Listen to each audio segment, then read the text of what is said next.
I had a lot download today, and wanted to share this idea about kind of a different way to look at unconscious lessons in life, and one that I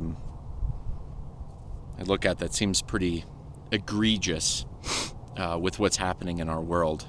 I'm going to make some generalizations in here, and if generalizations aren't your thing, then probably my videos and my messages aren't your thing right now. So, just warning you in advance, this is to make observations, not to squeeze people into boxes. So, I was thinking about when the President Clinton, and he lied to us directly, to the American people, and cheated on his wife. And at that time I considered myself traditional value guy, conservative, Republican. And that's not the message that, the right or wrongness of that. It's not a dualistic message at all. It's just that I see that circumstances have spun around so 180, and so I wanted to explain this. So the first thing I want to talk about is relativism versus universalism. So that question would be, do we live in a universal truth world? That means, is there one truth to why we're here and we're supposed to follow it? So that'd be kind of like, in Christianity, there's only one book, there's only one way to do it, and you got to go, well, with a lot of Christians believe that. So there's a universalist, which is basically you got to follow Jesus. That's it. And then there's the relative perspective, which means is the universe we live in relativistic? That means that each one of us has a different perspective, and we cannot doubt that there's relativism in our world, because not one out of the 7 billion people on this earth have the exact same experience. We have different DNA. We could go to the same church, but we're going to have different thoughts. We're going to meet different people. We're going to have different caretakers. I mean, our world is going to be relative to the perspective that it is. So I love having that discussion, and my thinking on that is that we do, in some way, live in a universal world. But the deal is, we have to deal with relativism in order to find out what that universal truth might be. So that means, what's the purpose of the world? And that would be the question. If somebody believes that the world is completely relative, then what's the purpose? Like, why are we doing this? Is there no end game? Is it just that we're supposed to, kind of nihilistically, there's no meaning, and we're just supposed to float everywhere, and there was nothing inherently a guidance system that takes us somewhere? So I consider my kind of thinking on that is that the world is relatively universal and universally relative. And yes, that is kind of paradoxical if you take that apart and play with it. So here is the observation that I made, where there's a lot of unconscious learning in this, because I did this consciously. I went out, I wanted to figure out what the hell's going on in this world. And so I had to go out and I had to question my own thoughts. I had to question belief systems, philosophies, and then my own experience. And then I've come up with my own, understanding of how the universe works and that sort of thing. But what I notice now that I didn't notice before is that there are things happening, and there are challenges in our lives that happen unconsciously.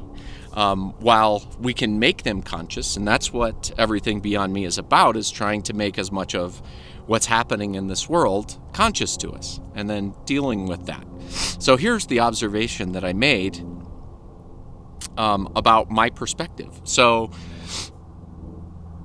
back then I was Like I said, back in the Clinton days, I was more conservative values, Republican, that sort of thing.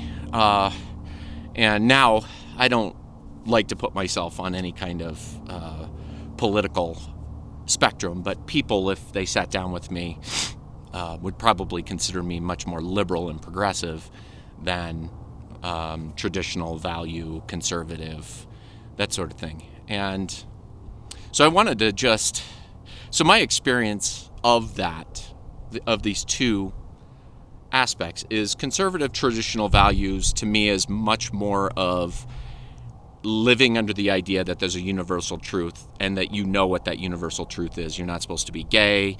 You're not allowed to get married if you're gay. That there's certain ways that morally that we're supposed to operate in this world. And I would say the progressive or the liberal side is more of the relativistic view of the universe.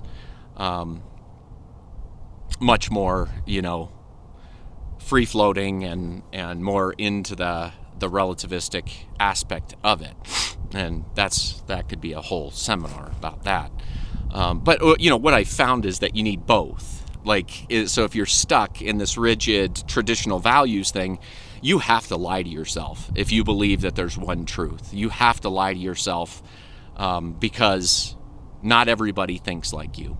And everybody's the way they come to see the world is going to be different. So even if you believe an example is if you believe the Bible's a certain way, well, when somebody reads the Bible, they are going to read it from a different perspective than they read it from you. So you need relativity in order to become wiser in whatever you believe. And then the progressives, I would have to say their thing is that they need some kind of universality, because if you get lost in relativism, and people do this all the time, they get depressed. They get nihilistic in some sense, where the world has no meaning.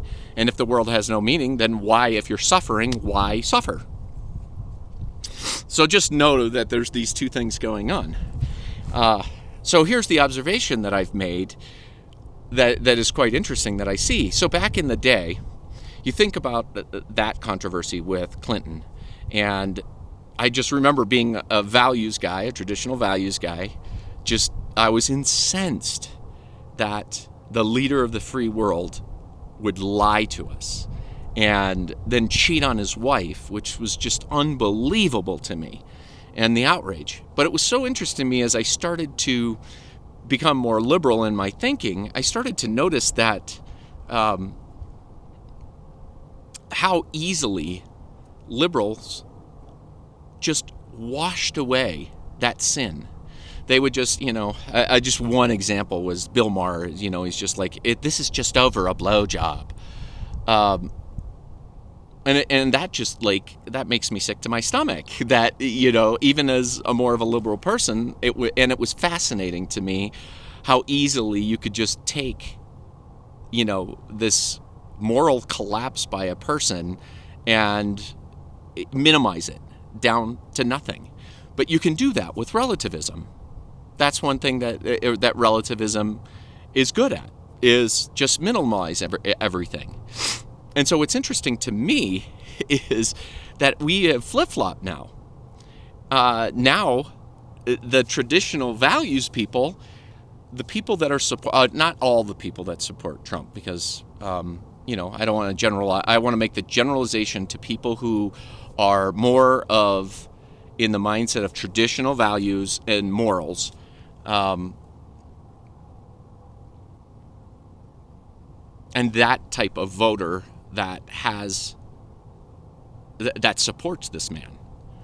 Because what's so interesting to me is they are receiving an unconscious lesson, because they are having to constantly deal with his relativism. He has no, it's so obvious he has no moral guideline. Just as badly as the liberals have minimalized, Clinton's malfeasance and the now these traditional values people have, making fun of a handicapped person, or grabbing pussies, or these kind of things. They could just wash them away, minimalize them, because you can figure out why this is happening. The whole point is that that no matter whatever political or whatever else, you can see that these people who believed deeply in a universal truth are now living in a world where they have to now deal with the relativism every day. If you want to see relativism, read one of his off-the-cuff speeches. I'm not talking about listening to it. Listening to it is you can interpret it. When you listen to him speak, your brain can assimilate what you want to hear from him, and put those things together. But trying to read and follow thoughts is a completely different thing. I've read, I haven't in a long time because I don't want much to do with him anymore.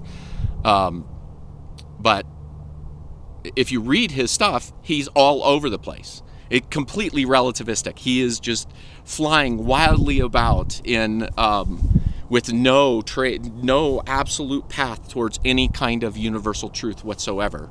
The universal truth with him is me. Like, what do I need to say, or what can I say that will invoke people to like me more? That's kind of, that's the universal truth. It's the universal truth that he's putting. So the big point of this is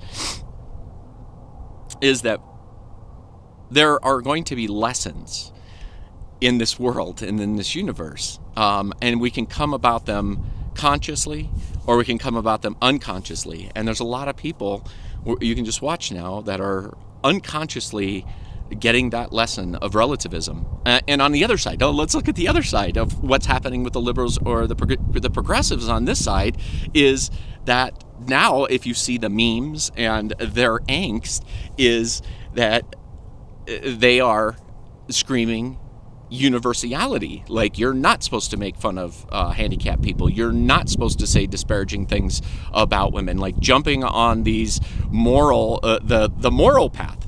So we've kind of got this flip-flop in lessons that are taking place. And the thing is that a lot of people aren't aware that those lessons are taking place. And that's what Everything Beyond Me is about exploring it and trying to get to that point where we can see these things happening with our conscious mind. And so maybe we can figure out what that universal truth might be, if there is a universal truth.